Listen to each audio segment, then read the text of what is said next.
അപ്പം ഇന്നത്തെ ലഞ്ചിന് എന്തൊക്കെയാണെന്ന് നോക്കിയാലോ.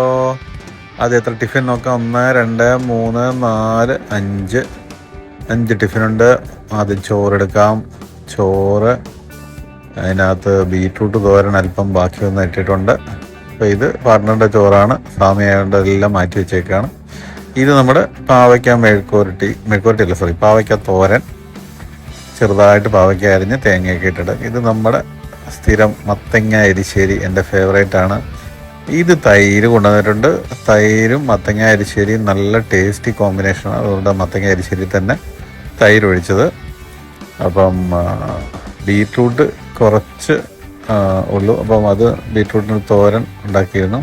ബീറ്റ്റൂട്ട് തോരൻ, നമ്മുടെ പാവയ്ക്ക തോരൻ, പിന്നെ എരിശ്ശേരി, മത്തങ്ങ എരിശ്ശേരി, തൈര് എല്ലാം കൂടെ മിക്സ് ചെയ്ത് കഴിച്ച് നോക്കാം. ആഹാ, നല്ല ടേസ്റ്റി കോമ്പിനേഷനാണ്. Try it.